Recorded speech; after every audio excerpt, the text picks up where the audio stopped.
We're going to start off with circovirus.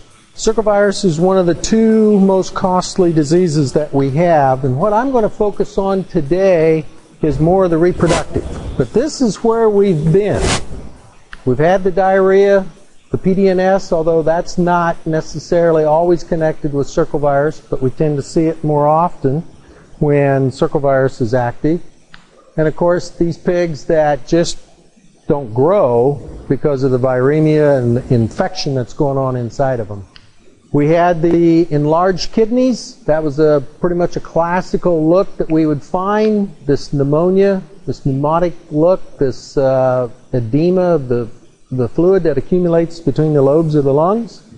And of course, enlarged lymph nodes and tremendous amounts of pneumonia in these pigs. Now there's other things going on here.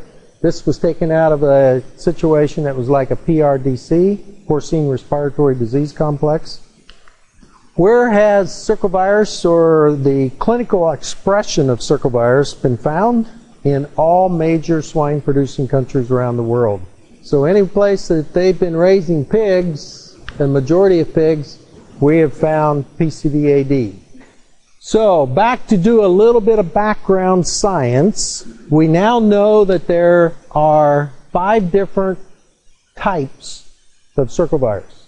It's a DNA virus. It's not one that's going to change a lot or very quickly, but at least our detection efforts have found these that have been associated with clinical disease. How does it spread? There's 2 terms that we use in veterinary medicine, horizontal and vertical. Horizontal would be fecal, oral, nasal type secretions. And by the way, when this virus is viremic in the blood of an animal, it can come out any opening of that animal. The urine, the feces, the milk. And that's going to be one of the parts that we'll talk about. Vertical basically is sow to offspring. So if the sow's viremic, the offspring are going to be infected and so forth. It can also be found in the semen, although we haven't really found that that's a major cause of spread.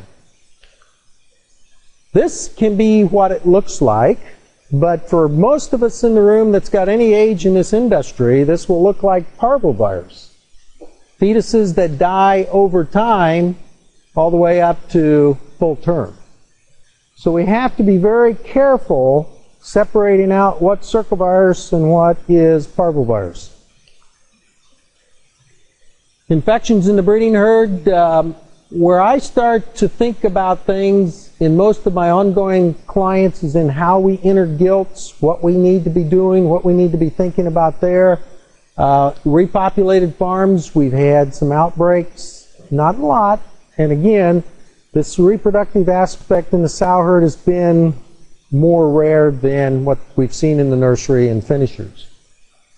But when we start to get into this and start to tease out what's going on, if you don't have an abortion, which in my opinion is very rare for this expression, and you do not have stillborns or mummies or weak pigs, then we start to see things that makes us think that what's going on with the sow. One of the most common comments when I get into this is, hey, my sows aren't able to milk the same number of pigs that they were milking before. And that's where we have to do some pretty elaborate testing to find out what the cause may be. And those pigs will start to fade about 3 to 7 days, usually 3 to 5 days. So you'll have a higher stillborn rate, or not, higher starve-out rate than normal. Well, how do we diagnose it? It's not as easy to do, and the primary target organ that we need to look at is the heart.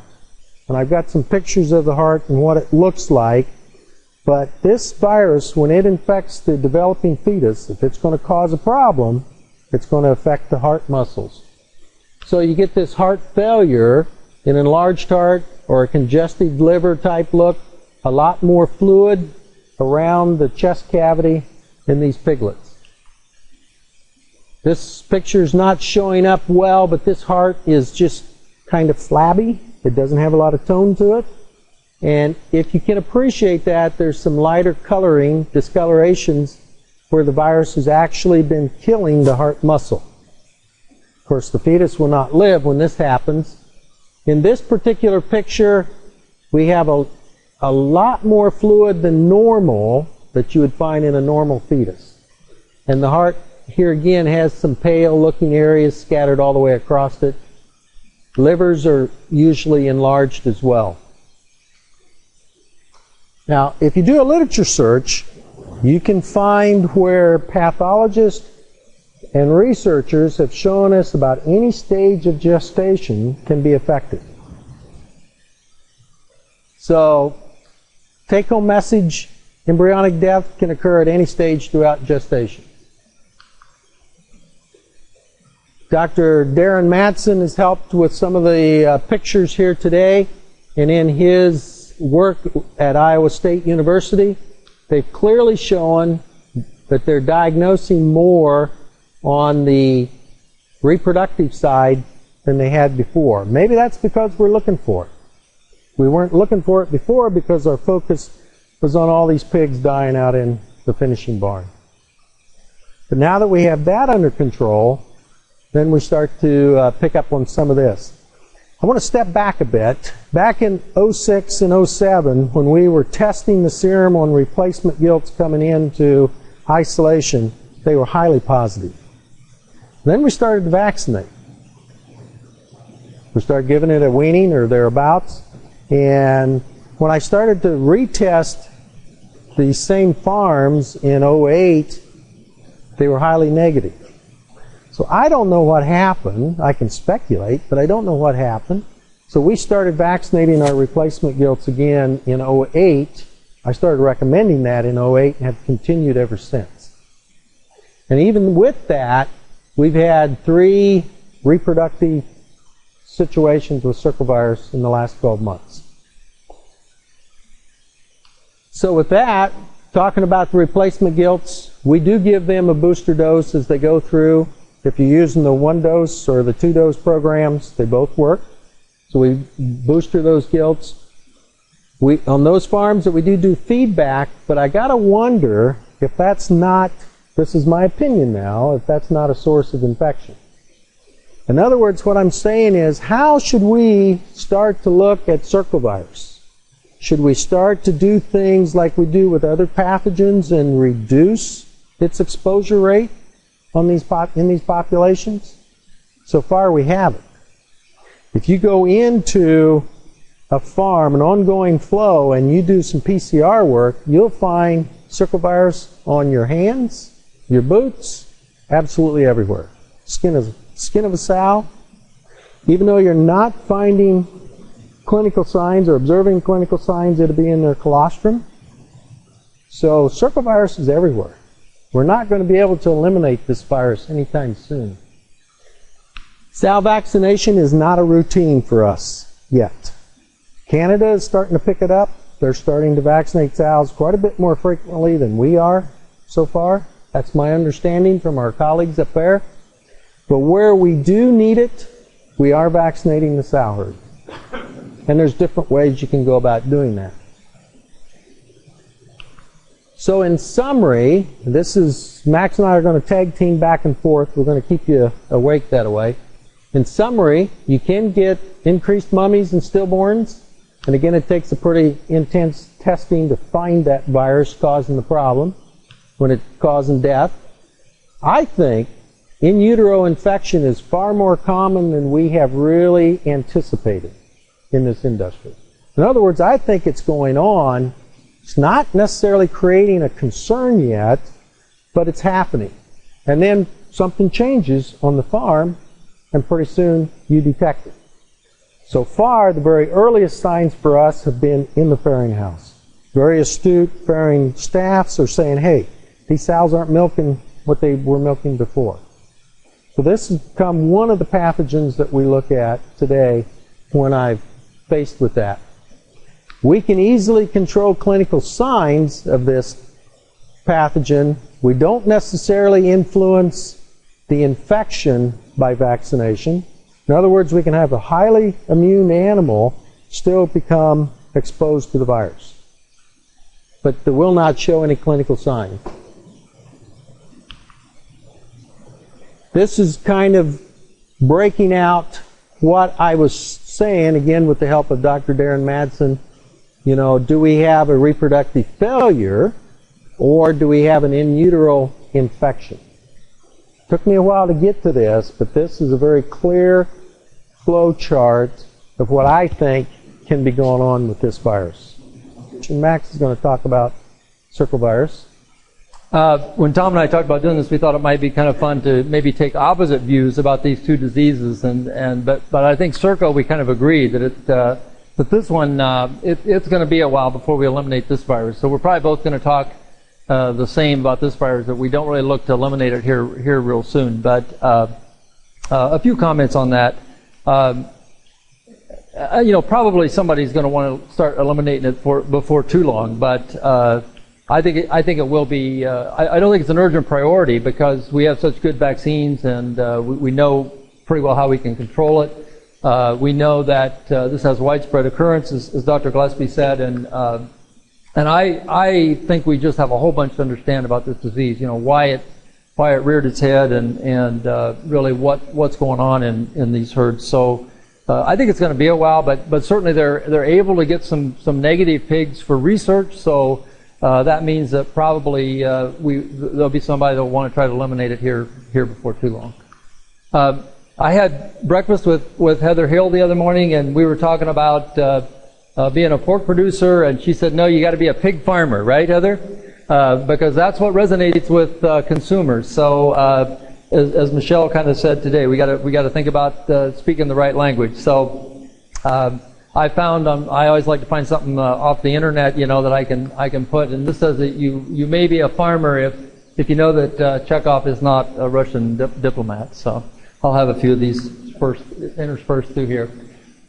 These are what I'm saying we need, I think, to understand about circovirus yet, and part of this is what Tom talked about. You know, really what's going on in the breeding herds with this virus. I don't think we really understand yet, not nearly as well as we do with PRRS, what the virus is doing, and really what our results sometimes mean with finding circovirus positive animals in breeding herds. Really what the clinical disease in breeding herds, you know, been well documented that we can get circovirus problems, again, a little harder to diagnose, as Tom points out, maybe than it is in the pig flow. What about vaccination? Again, I think we're all looking at that, trying to develop what we think is the right thing to help manage this disease the best, and we're probably not very far along on that in our practice. And then looking at vaccination timing, again, some things that we don't understand maybe real well, but that gets debated, you know, and I'll show a couple studies on that. What about dose? I don't have a lot on studies on dose. I can say that we're still using some half dose, doing some half dose things, and we understand that there's those that definitely disagree with that. We kind of give producers the option. We know we've controlled mortality very well in the pig flow with half dose double vaccination, but there is some debate on control of viremia, and I'll mention that just here in a little bit. What about maternal antibody influence on virus activity? So again, some things that I think are being looked at and studied pretty heavily. What about the significance of viremia in pig flow? And viremia, for those if we're not clear on that, is just really finding virus in the blood. So that's all that is. So taking a PCR and showing that you got virus in the blood. And then what about just being able to kill this virus? If you're going to talk about trying to eliminate it at some point, can we do that? You may be a farmer if you've never thrown away a 5-gallon bucket. I don't think I have ever done that, so I might even qualify for that. Just a couple of little cases that we had dealt with and kind of what we did. One was where we had some gilts that were vaccinated with one-dose protocol at the source herd. Fertility in this herd was excellent on gilts. We had some wean pigs that we showed that were positive. Again, not necessarily sick with circovirus, but we did find circovirus in some wean pigs. That's not unusual and really doesn't mean that you have a problem. It just means you found the virus, I think. But we did get some skin lesions suggesting of circovirus in gilt development in this situation. So that made us a little suspicious, and we did get a PCR positive. Again, we didn't kill that gilt. We didn't really make a firm diagnosis, but we sure had a pretty good suspicion that we had some circovirus activity in that replacement gilt. So we went in and surveyed gilts, just looked at gilts in isolation. We looked at gilts in gestation, various stages of gestation, and a few sows in gestation. And we only found 1 of 6 pools positive on PCRs. We surveyed those sows in various stages of gestation. Of that positive pool, 1 sow was positive. This, again, would be viremic, a viremic sow, or virus in the blood. I'm not sure what all that means. I mean, we found it, but I'm not sure what that means. But again, it's our attempt at trying to understand what's going on with virus in that herd. All of those sows except 1 was positive for antibodies, so they had antibody in their system. That is something about this virus. Certainly you can have antibody, you can have virus present at the same time. So basically what we've done in that herd is just boosted the gilt development and added the booster to our gilt vaccination protocol in that particular situation. We thought we had good basis for doing that based on that case. In another situation, we were concerned with, we had the gilt development barn that were coming in as weaned pigs, and we were concerned about a little more variability in that wean to finish facility. And in the pigs themselves, they were being vaccinated with a 1-dose product at weaning at 3 weeks. And we didn't really have any classic clinical signs, but we didn't like some of the growth variation, and so we euthanized 3 gilts that were kind of dropping back. One of those had slight suggestion of circovirus lesion, wasn't really classic lesions microscopically, and the lung was PCR positive, however, in that particular pig. We surveyed that gilt development. Again, these would have been overall a lot younger pigs than we had in the previous case. They would be pigs anywhere from about 9 weeks of age up through 6 months. And 4 of those 6 pools were positive. The 2 negative pools were the older gilts. Again, just shows what was going on, showed us what was going on from a virus standpoint. So quite a bit of virus in that particular pig flow. In that instance, we did mass vaccinate that gilt flow to try to, the thought being try to reduce the amount of virus at that site. Just looking at disinfection, this is a study by Patterson. It did show where they actually took a scale model trailer and they infected it with virus and then disinfected it with several different disinfectants. You can see them there. They put pigs in there for 2 hours, transported them around, and then they tested them for 49 days and they all stayed negative. So that just says, well, you know, we can control, we can kill the virus anyway. The same thing, another trial they did with oral fluids, and this might help us to determine both from a diagnostic standpoint how good oral fluids might be, and then also kind of just understand how long the virus might persist in pigs. And they took this study out to 98 days. Oops. And when they looked for virus, so it was a PCR, they got pigs, well, first of all, they inoculated those pigs both intramuscularly and in the nose, so they gave them a pretty good dose. And they were positive by day 2 and up to the end of the study, which was 98 days. And this was, they were able to get positives for that long, and this is oral fluid. So they stuck a rope in the pen, you know, and had the pigs chew on it, and then test the saliva that they squeeze out of the rope, in case you're not familiar with that. And then they did the same thing on antibody. So they looked at antibody in these oral fluids, and by day 14 they got antibody out, and then by day 98 they still could pick up antibody, which would not be surprising. You may be a farmer if you have animals living in your buildings that are more expensive than your house. So, viremia and average daily gain. This is a study by Rendell from Canada, and here he looked at pigs that had persistent viremia, so twice or more during this at these ages. Pigs that had viremia once, and pigs that were non-viremic. And again, there's some indication, and this is where the concern is coming, I think, from about viremia, or pigs that we find in the pig flow that are viremic. It may be an indication that those pigs are not growing quite as fast. So the pigs that had no viremia, this is in grams, so a faster gain than pigs that they detected once or pigs that they detected twice at those sampling points. So again, there's some interesting data, and data that we will try to use to decide what's the best protocol. I mean, obviously it's an expensive vaccination, so we want to try to use it to the best and get the most advantage we can out of it. What about 1 dose versus 2 dose? Again, just kind of looking at viremia and pigs with 1 dose in this particular study, same people If you look here, first of all, mortality, really no difference, but compared to controls, a pretty significant difference, with 5% on controls.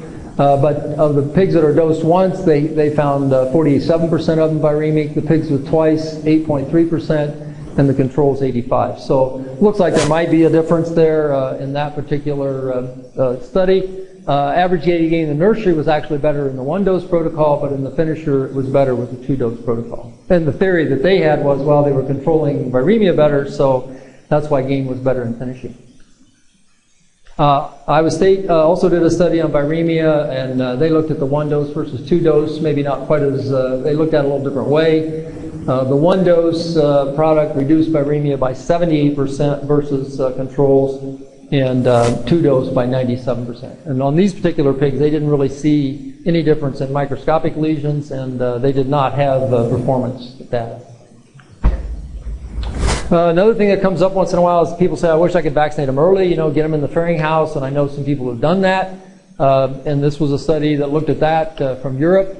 So they vaccinated pigs once at 7 days of age. They vaccinated them once at 21 days of age. And then these were the controls. And this is grams, average daily gain in grams from 11 to 24 weeks. So again, it looks like you know, a little better performance, and I don't have the stats on this, but better performance at 21 days. And the researchers' theory on this was that maternal antibody might have been affecting the response to vaccination on these pigs that are vaccinated real early. Okay, and I think the message that we all got today was, you know, we need to be proud to be a farmer, and hopefully we'll all try to do a good job of carrying that message to those that we interact with. And I'm going to switch now to PRRS. Okay, this one might be a little more controversial. All right, so if we look at PRRS virus, another virus we tend to like to talk about and fight with. Can we eliminate this virus? So, oh yeah, I still got another farmer here. He had to, this one is the one you didn't like, did you, Kathleen? She said I'm second. Okay. If you've ever had to wash off in the backyard with a garden hose before your wife would let you in the house. So. Okay, I'm playing devil's advocate first off and saying here's why we're going to have a whole bunch of difficulty eliminating this virus. And this one's not hard for me because I hear it, you know, pretty frequently from producers, you know, that this one is a tough one. So yeah, the infection rate in PRRS is not known and expected to be very high compared to when we started to eliminate pseudorabies. As a matter of fact, McKean on some meat juice testing, 24,000 samples, 4,900 different lots of pigs. 60 to 80% of them are positive for PRRS antibodies. So, you know, there's a lot out there. We know that. Scott D. has shown that the virus travels up to 1.7 miles from the source. We know there's a lot of pig movement around nowadays, you know, it's just pretty amazing. I didn't try to find those figures, but they're available, and pigs are moving all over. So that's definitely a negative if we want to talk about eliminating PRRS. Also, Scott has shown that this 184 virus, or some of the more virulent viruses, really the infectious dose doesn't have to be very much. So again, that can be kind of discouraging when we look at that data and say, you know, it really doesn't take much virus to infect pigs, and maybe that's why it's been able to move airborne so easily. We don't have any federal funding. The virus changes rapidly. There's no vaccine that covers all the strains, but I can just think of all kinds of things. Pig movement restrictions going to be required if we ever really eliminate this virus in the U.S., and that gets people excited. There isn't any licensed marker vaccine like we had with pseudorabies. So it's getting pretty depressing, isn't it? They say, well, you can just filter, and the one filter system that I'm aware of in Indiana, we've had a failure. Of course, it was a bailout system, so we don't know whether that was it. And then what about the risk from show pigs? That always comes up. There's a lot of those pigs around, and that may be a risk to eliminating virus. So yeah, PRRS elimination, I guess you just say it just can't be done, can you? After you hear all that, right? Tom, is that what you're going to say? No? Okay. I knew Tom wouldn't say that, so I get to say it. So, okay, you may be a farmer if you've used something other than paper as toilet paper, so I won't ask about that one. Okay, let's look at just some additional comments on PRRS, and I think there's no doubt. I mean, we've shown we can eliminate it from herds. That's not a problem. I mean, it can be a problem, but it can be done. I think it's likely that we'll see here in the next year or two some elimination from some of the regions, regional projects, states. Some of the low-incident states certainly are probably going to be able to eliminate virus here before too long. The USA, I think it's going to take a few years. Just quickly, some positive things in terms of what we know about PRRS and being able to eliminate it. This was a study that I've shown before, but if you take boots and put PRRS virus on them, it's no problem finding it. 10 out of 10 will be positive, so it can be carried on the boots or found on the boots. If you slip plastic footwear over those contaminated boots, then you're going to protect. You can't get the virus, obviously, off of the plastic boots that you slipped over them. So a way just that that you can prevent spread. That didn't show up, actually. This one was where they took plastic boots, infected them with, or exposed them to virus, dipped them in bleach for 5 seconds, and none of those were positive. So again, able to show that if you have, again, it's a pretty clean source, admittedly, with plastic boots, but we were able to, or they have been able to show that you can keep the virus from spreading. This is Dee's famous transmission study, and again, he filtered 400 feet away, filtered continuous exposure with that bad virus in this barn, and he did this for a year, and not a single group of these pigs became infected when he filtered. With medium biosecurity, he kept it 31% became infected, and then with low biosecurity, just did whatever you want in terms of walking through these pigs and then directly into these, no cleaning. 2/3 of those groups became infected. Really, all I want to show in this slide is that with transport, 8 hours of dry time, so 8 hours overnight dry, couldn't find virus at all in those transport vehicles. So again, these are things that are good in terms of we have to remember the good things in terms of as we work to try to eliminate PRRS. You may be a farmer if you refer to farms by who owned them 50 or more years ago, so that seems to be pretty common. Okay, just some quick summary then of whether I think we can eliminate PRRS. We certainly have methods to clean up sites. We know that's pretty well proven, and a lot of success really has already been exhibited doing that.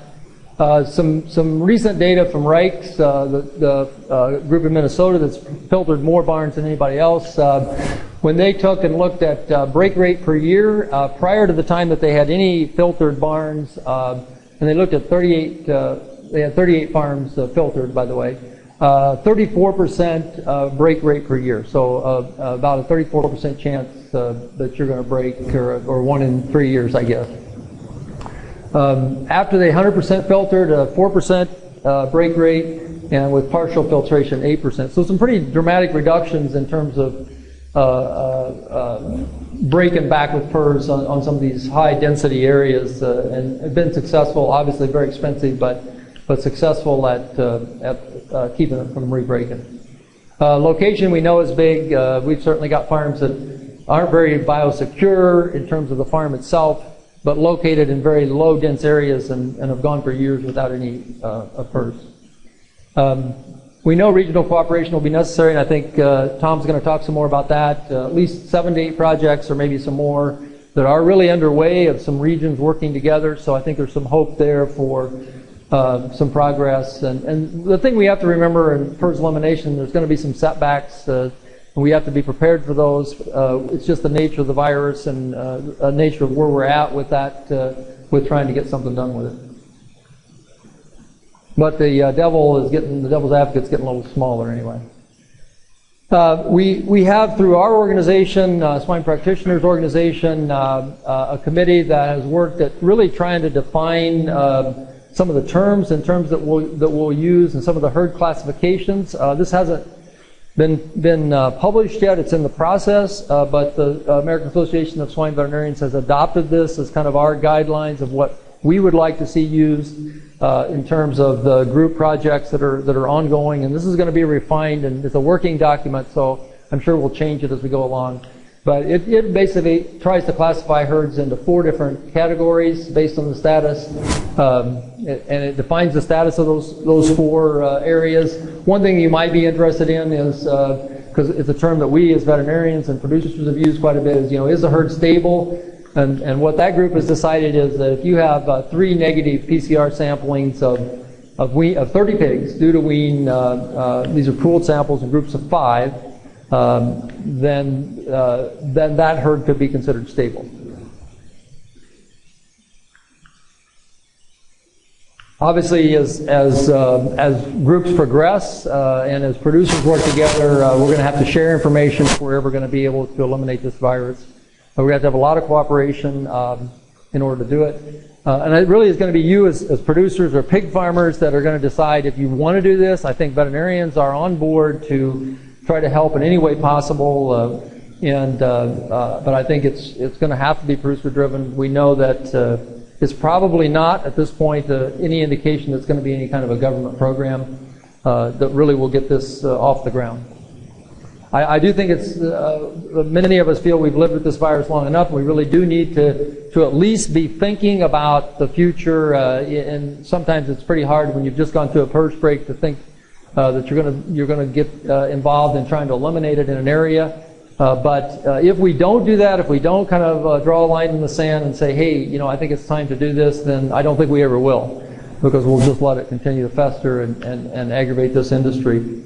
And so I'm saying 2020, that's a good year. Let's have a clear vision for PRRS elimination. I don't think we'll do it by then, but if we don't say that we're going to try, then we will never accomplish it. So thank you, and I'll let Tom give his PRRS point of view.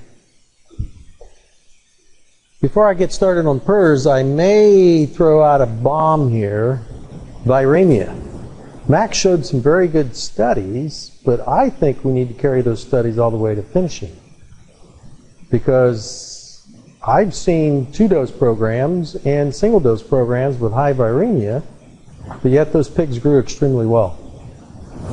So I think that's where we need to get to when we start to talk about that, in case we want to debate it. One of the terms that I'd want to introduce you to today is called PADRAP, Production Animal Disease Risk Assessment Program. AASV has that program in-house, is monitoring it, is managing that program. It was first developed by Dale Polson and BI, and then they gifted it to us veterinarians to run with it since then, with them. Basically, it's going to look at biosecurity. And all the way through Max's slides, he kept using the word biosecurity. That's what it's going to come down to, guys, I think, in all this. So let's talk a little bit about a pathogen that few of us necessarily agree on everything on about. But before we do that, let's look at a little historic data. This disease was first described in the late 80s, North Carolina, Iowa, Minnesota. By 92, it was reported throughout the U.S., Canada, and Europe. There's 2 distinct strains, a European strain that they're calling number 1 and a North American strain that they're calling number 2. Both of those continue to change. The European strain is now in several of our client farms as well. In 94, the first vaccine, Engelbach PRRS MLV, and it's been used, and it is the only vaccine used around the world, modified live that's used around the world, and has continuous been there. In 96 and 97, predominantly in Iowa, we got this cut pattern. That's what RFLP stands for, and it's just nomenclature for us to be able to compare strain to strain to strain. It was breaking in southeast Iowa. BI did capture that virus and make another vaccine to that called ATP. But since then, we continue to get some of these strains, as Max was pointing out, that are very, very severe. This is an RNA virus. It's not a stable virus. It's going to change, and it's going to continue to change if we give it the opportunity to do that. Let's look at the economics. This is pretty well known, but sow cost anywhere from $70, $75 a litter if you go through an outbreak of a severe strain, $250 a sow. That's about what it costs you to filter a herd. Pigs, I've seen estimates as low as 75 cents, but max somewhere around this $15 range. Again, it depends on other pathogens, co-infections that may occur in these grow-finish pigs. Duration in the disease, I'll get into this in just a little bit, but that's where the dollars and cents come in. But even in wean to finish populations, this pathogen will continue to pick away at you because once it goes viremic, that's virus in the blood, on the average it'll be 3 weeks. It can be as short as 2 and it can be as long as 6 on individual animals.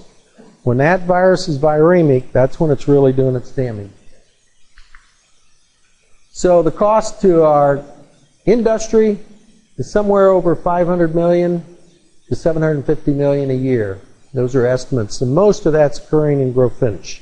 And that's been our focus, to vaccinate, to do the management things in the last few years has been in the grow finish area. Here's some key points. Few of us fully appreciate these points on this virus. Long-term carriers, or sometimes the word is persistently infected animals. It's very, very common. We can find the RNA material from this virus in tissue of these animals for up to 150 days, and there's a current study that may push this even further. So when you break, clinically, you'll get that sow herd back to normal far earlier than this. And that's been one of our mistakes in this industry, is we think we're better than what we really are. It comes back to stability. Is 3 testings enough to really determine that that sow herd is stable? In some cases it's not. Now, shedding is a different story. Shedding is somewhere up to about 100 days of what we can tell so far. And this, we've known this for many, many years. So in that first 3 months to 4 months, that's a very critical time. You do a lot of biosecurity within that site. And then maybe you can start to relax a little bit. So shedding of carriers, very common way for this virus to enter into a new population. So how does it do that? Pig to pig is the #1 reason. Then we talk about transport vehicles, fomites, aerosol, insects, and breakdowns in biosecurity. This was all work started in 2001 to 2005. Scott D. and his cohorts there at the University of Minnesota. The work that they did on trailers, flies, pig to pig, even the snowball. This was all that type of work that was that we did. One of the things that the Danes have shown us, and Max alluded to this, is if you change clothes, wash your hands, change clothes, boots, wash your hands between sites, you vastly reduce the ability to move this virus around. Again, a little bit of a review. We can eliminate this from individual animals and individual farms. This is work that's been done for a long time. The problem is the area spread. In the winter of 2001, we started to get this 184 that seems to be a pretty hot strain, and it even got into some of the boar studs. This was the motivation for the boar studs in the upper Midwest to start the filter to keep it out. So we ramped up the biosecurity with the filtrations, and along with filtration comes a very keen entry program.